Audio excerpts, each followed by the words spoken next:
हाय traders, कैसे हैं आप सब। उम्मीद करता हूँ कि आप सभी बहुत अच्छे होंगे। जो सभी सक्सेसफुल जो ट्रेडर हैं वो जो बात करते हैं कि साइकोलॉजिकल गेम है ट्रेडिंग, और जो सेटअप और स्ट्रेटजी है वो 20% मायने रखती है और 80% जो मायने रखता है, मायने जिसके हैं वो है साइकोलॉजी। अभी देखिए, मैंने यहाँ पे एक ट्रेड लिया। मुझे मैंने 30 मिनट पे एनालिसिस इसका किया था और मैं 30 मिनट के चार्ट पे ही काम करता हूँ। यहाँ पे देखिए, यहाँ पे एक डबल बॉटम बना है और मैं डबल बॉटम ना देख के मैं ये देखता हूँ कि सपोर्ट कहाँ है। ये एक सपोर्ट जोन था पुट के लिए। तो जो मैंने फ्यूचर के चार्ट पे जो देखा था, मैंने ये देखा था कि यहाँ से एक ट्रेंड लाइन आ रही है जहाँ से हर बार जो प्राइस है वो रिजेक्शन लेता है। यहाँ पे एक रेजिस्टेंस जोन है। तो मैंने यहाँ से 30 मिनट के चार्ट पे देखा कि इस कैंडल को जो ये एक दो जो ये कैंडल हैं, इनके लो को इस कैंडल ने ब्रेक करके क्लोज कर दिया। तो मैंने यहाँ पे ट्रेड एग्जीक्यूट किया पुट साइड में, डाउन साइड में।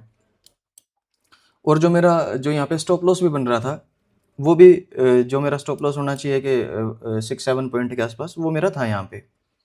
तो मैंने देखा कि यहाँ पे बहुत अच्छा एक प्राइस मुझे मिल रहा है और जो मेरा स्टॉप लॉस भी है वो ठीक है, ठीक ठाक सा है 7 पॉइंट का।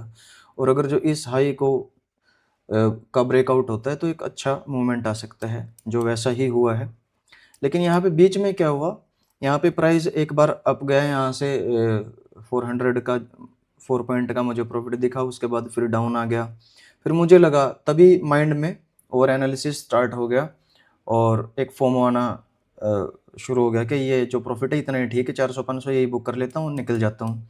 फिर माइंड ने कहा कि नहीं, अगर जो ये तो कोई रिस्क रिवॉर्ड नहीं बना के लॉस तो देना था 7 पॉइंट का और प्रॉफिट लिया 3 या 4 पॉइंट का। तो मैंने ये एग्ज़िट नहीं किया। माइंड में ये चल रहा था कि जब आपको बहुत ज़्यादा नॉलेज हो जाती है ना, तो एनालिसिस पैरालिसिस भी हो जाता है आपको। उसका एक रीज़न मैं ये बता देता हूँ कि यहाँ पे इस सपोर्ट को मल्टीपल टाइम प्राइस ने टच किया, तो मुझे लगा कि ऐसा ना हो कि यहाँ पे ऊपर जाके ये और डाउन साइड आए इस लिक्विडिटी को लेने। क्योंकि यहाँ पे अगर जो हम सपोर्ट फ्यूचर चार्ट में देखते हैं, यहाँ पे एक इंटरनल हाई भी यहाँ से ब्रेक हुआ था और फिर दोबारा से यहाँ से सपोर्ट लिया है और यहाँ पे एक नया लो नहीं बना है। तो ये हम इसे कह सकते हैं चेंज ऑफ करैक्टर। तो यहाँ पे चेंज ऑफ करैक्टर हुआ था। मुझे लगा था कि ऐसा ना हो कि यहाँ पे ये यहाँ से ही लिक्विडिटी, इस लिक्विडिटी को ग्रैब करने के लिए अप साइड जाए और मेरा पुट में यहाँ पे ऐसा हिट हो जाए। तो माइंड में बहुत सारे सवाल आते रहे, बहुत सारे एनालिसिस चलता रहा रनिंग ट्रेड में। बट फिर मैंने यहाँ पे 7 पॉइंट पे जैसे ही हमारा प्रॉफिट आया और फिर मैंने कोशिश की कि निकाल दूँ। फिर मैं वो प्रॉफिट फिर 500 के आसपास चला गया। तो फिर माइंड में आया, नहीं अब तो मैं लॉस ही ले लूँगा अगर जो होगा तो।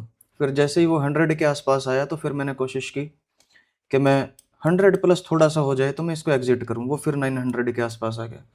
तो जैसे ही वो 1080 के आसपास गया तो मैंने उसे एग्जिट कर दिया। उसका एक रीज़न ये भी था कि यहाँ पे एक रेजिस्टेंस जोन था और यहाँ से एक रीटेस्ट, यहाँ पे एक रिजेक्शन आ सकता है यहाँ पे, और जो आया भी है। मेरा एनालिसिस बिल्कुल एक्यूरेट था। बट ऐसा होता तो मैं क्या करता?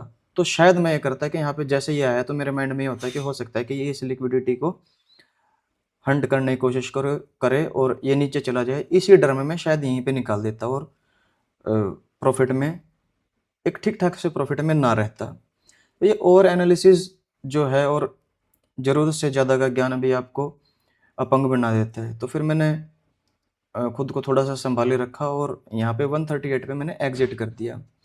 तो साइकोलॉजिकल गेम है। और आप यहाँ पे देखिए, जिन लोगों ने भी या मैंने भी, किसी ने भी यहाँ पे जब बार बार इस सपोर्ट पे प्राइस अच्छा सा सपोर्ट लेके और अप साइड जाता है, यहाँ पे मूवमेंट आता है, तो वो मन में एक भय, कभी अब की बार नीचे ना चले जाए, अब की बार नीचे ना चले जाए। अगर जो मैं इसे रोक के रखता तो शायद अब तक जो मेरा प्रॉफिट होता वो 1600 के आसपास होता। तो बट मैं इतनी देर खुद के इमोशंस को नहीं रोक पाया और मैंने ट्रेड को एग्जिट किया। आप देख सकते हैं कि जो मेरा प्रॉफिट है वो 980 का है। जस्ट एक ही ट्रेड है, आप देख सकते हैं यहाँ पे सिंगल ही है और ये मेरा प्राइस था, यहाँ पे आप देख सकते हैं। और आप अगर जो ये सोचें कि भाई प्रॉफिट हो जाता तो दिखा देते हैं। और लॉस दिखाते नहीं हैं। तो आप ये देख सकते हैं इस मंथ में मेरे कोई बहुत ज़्यादा ट्रेड नहीं हुए हैं। ये 480 का और ये 630 का और एक आज का है। तो यही है, मैं ट्रेड तो बहुत अच्छी जगह पे बना लेता हूँ, लेकिन उसके बाद थोड़ी देर टिकना थोड़ा-सा मुश्किल हो जाता है। बस उसी की प्रैक्टिस कर रहा हूँ और आपको भी साइकोलॉजिकल थोड़ा-सा स्ट्रॉन्ग होना पड़ेगा। जो प्रॉफ़िटेबल आपके ट्रेड हैं उनको आपको होल्ड करना पड़ेगा और जो लूज़िंग ट्रेड हैं उनको जल्दी से काटना पड़ेगा ताकि आपका बड़ा लॉस ना हो। तभी आप प्रॉफ़िट में आ सकते हैं। और ट्रेडिंग 100% रिस्की है। कभी भी अपना पूरा कैपिटल किसी एक ट्रेड में डिप्लॉय ना करें, आपका पूरा कैपिटल वाइप आउट हो सकता है। और जो ये मैं आपको नॉलेज या जो मेरी आप बीती है, जैसे मेरी साइकोलॉजी, वो मैं आपको बता रहा हूँ, वो जस्ट आपकी नॉलेज के लिए बता रहा हूँ, एजुकेशनल पर्पज़ के लिए है, कोई बाय सेल रिकमेंडेशन नहीं है। और ना मैं आपको ये कह रहा हूँ कि आप ट्रेडिंग कीजिए। ट्रेडिंग 100% रिस्की है। अपने फाइनेंशियल एडवाइज़र से ही आप डिस्कस करके आप ट्रेडिंग में आएँ, सीख के आएँ और ओवर ट्रेडिंग से बचें। तो आज के लिए इतना ही। नमस्कार, अपना ध्यान रखें।